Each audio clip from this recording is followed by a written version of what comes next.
Pace bene, saya mau pakai gambaran judi, tanda petik judi Kristen di Spanyol, sebagai salah satu cara pengelolaan dari salah satu bisnis tertua ini ya berjudi, permainan tertua berjudi. Di Spanyol, saya pernah ke situ, yang sering menonton video ini mungkin tahu juga. Saya mengunjungi Zaragoza dan Madrid, dan lotre di sana benar-benar berlangsung di jalan terbuka, tidak sembunyi-sembunyi. Orang tua, anak-anak juga ikut bermain. Mereka memakai terminologi lotre, gitu ya. Dan permainannya sama, untuk menebak angka untuk lotre ini, gitu ya. Kalau mau variasi bermain judi lain, ada rumah judi yang memakai standar khusus, harus pakai identitas, dihitung pemasukan pengeluaran macam-macam. Nah, di Spanyol itu sejauh saya lihat, bagi yang lebih paham bisa bercerita di komentar nanti. Bahkan itu ada yang dihubungkan dengan kegiatan keagamaan ya. Ada satu lotre itu namanya El Gordo de la Navidad. Dihubungkan dengan Natal. Hadiahnya dibuat 2 kali lipat. Nanti pengumumannya akan dibuat di tanggal 22 Desember kalau saya tidak salah. Dan berdekatan dengan Hari Raya Natal. Dan semua yang membeli kupon, billetes, itu akan melihat kupon yang dia beli apakah angkanya pas atau tidak. Dan dia akan mendapatkan hadiah seperti togel dalam bahasa kita. Tetapi penyelenggaranya pemerintah, dan semua keuntungan yang diambil dari lotre itu diarahkan pada dana sosial, kemanusiaan, dan membantu orang-orang yang membutuhkan, begitulah, sebagai dana sosial. Juga untuk anak-anak ada ya.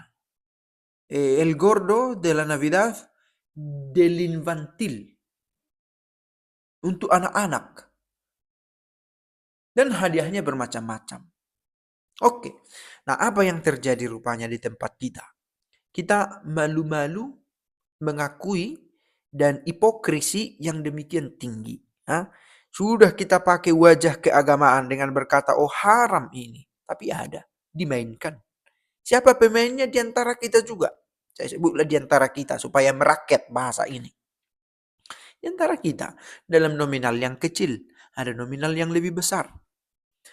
Dan persoalan lain, yang untung adalah, ada yang berkata itu ya, sebenarnya hanya 5 orang saja di belakang ini katanya. Lihat betapa besar keuntungan yang diperoleh pribadi. Begitu ya.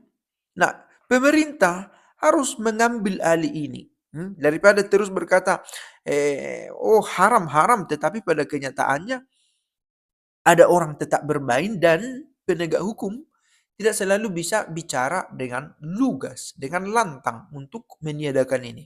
Ada apa di sana? Hak kita untuk mencurigai barangkali ada, tetapi terjadi apa yang kita tidak harapkan. Dan memang seperti dikatakan, siapa yang mengiklankan tokoh-tokoh yang berasal dari rakyat jelata seperti kita ini diciduk.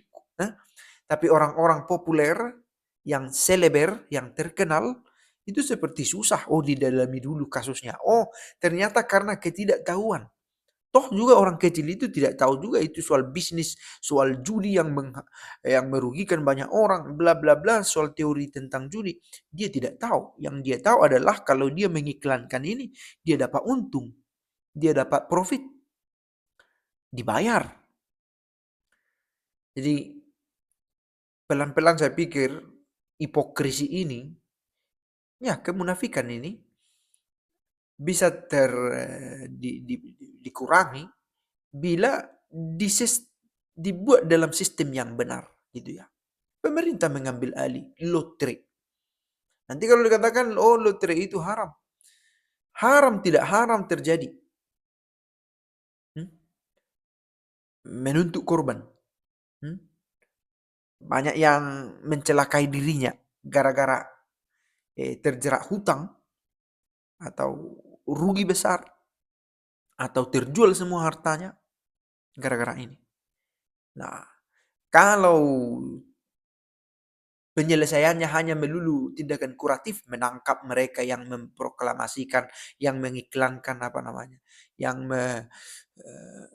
mempropagandakan, tidak akan menyelesaikan persoalan. Nah itu tadi soal lotre di Spanyol, judi, tanda petik judi. Karena ini soal point of view ya, soal sudut pandang. Sekali lagi soal lotre ini berhadapan dengan katakanlah probabilitas, kemungkinan kalau saya lempar dadu ini berapa peluang munculnya angka 6, angka 4, itu probabilitas gitu ya. Nah, berhadapan dengan ini terjadi gitu ya.